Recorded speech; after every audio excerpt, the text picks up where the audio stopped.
Le vivant, ce n'est pas quelque chose dont on devrait s'occuper de manière anecdotique, c'est au centre de la possibilité même de parler d'avenir pour nous, les humains et nos descendants.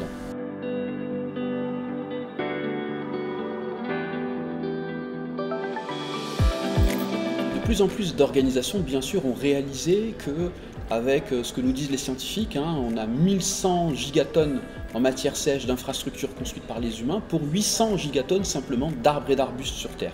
La technosphère a débordé. Et cela a des conséquences sur nos quotidiens, sur la disparition des sols fertiles, sur la disparition de la biodiversité, sur 8 millions d'espèces connues. 1 million sur 8 millions sont considérés comme à très court terme en danger de disparition dû aux activités humaines. Et ici on a beaucoup parlé à juste titre du climat, beaucoup d'organisations, d'individus au sein de différentes organisations s'inquiètent du vivant et des conséquences de l'érosion de la biodiversité sur nos propres modèles économiques, sur nos propres échelles de valeur et sur la possibilité pour nos descendants d'avoir des marges de manœuvre. Fort de ce constat, il y a de plus en plus de propositions comme le festival Agir pour le vivant depuis 3 ans et cette initiative est née de Agir pour le vivant à Arles bien sûr et puis dans d'autres lieux par la suite, y compris à l'international comme en Colombie récemment et bientôt en Afrique, pour travailler cette question de la relation des organisations par rapport au vivant. Fort de cette expérience Agir pour le vivant qui s'est matérialisée en partenariat avec Comuna, le festival Agir pour le vivant, mais également Pixelis, nous avons expérimenté avec des organisations qui ont voulu être un petit peu cobayes d'une certaine façon, comme la Fondation Hermès, comme l'AFD, comme la Banque Mirova, comme les éditions Actes Sud, etc. et d'autres organisations du même type, expérimenté dans une série d'ateliers quelles pouvaient être les questions fondamentales que ces acteurs se posent par rapport aux perspectives culturelles sur la relation au vivant dans leur métier. 3 ans d'atelier, et plutôt que de faire un énième rapport de synthèse, sur proposition de Pixelis, nous avons réfléchi à un coffret de cartes qui pourrait reprendre les questions clés qui ont émergé pendant ces 3 années d'expérimentation. C'est très important de préciser ça, ce sont les questions qui ont émergé des personnes elles-mêmes qui participaient en tant que représentants de leur organisation à ces divers ateliers.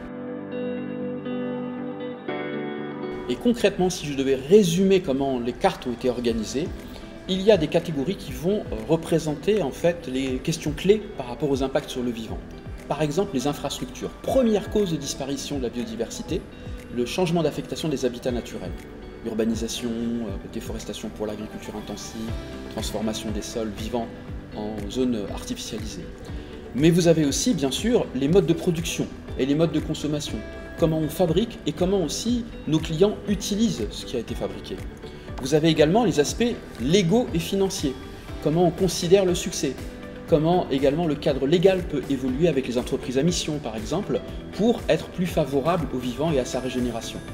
Et au sein de chacune de ces catégories, vous avez des cartes qui sont plutôt des partages de connaissances, comme « Le saviez-vous » si je prends l'exemple des infrastructures, par exemple, quelle superficie est artificialisée chaque année en France. Et puis, une autre catégorie de cartes qui est plutôt de l'autodiagnostic. En fait, ce sont les participants eux-mêmes qui vont répondre à ce type de questions. Et ça s'appelle « Où en êtes-vous » Et finalement, par exemple, savez-vous quel type de sol vous avez sous vos infrastructures? Savez-vous d'où viennent les vents dominants? Et la dernière catégorie de cartes, ce sont des défis. Et c'est toujours basé sur ce qu'on appelle des signaux faibles, c'est-à-dire des organisations qui le font déjà. Et si vous considériez, par exemple, les infrastructures de votre usine ou votre foncier comme étant accueillantes, pas simplement pour les humains, mais aussi pour d'autres espèces. Au-delà, bien sûr, des ruches que l'on peut mettre de temps en temps, eh bien, il y a des entreprises maintenant qui considèrent leur foncier comme un véritable écosystème qui devrait peut-être accueillir aussi une zone en libre évolution écologique, ou bien permettre de faire des continuités écologiques entre la forêt d'à côté et leurs infrastructures. Voilà.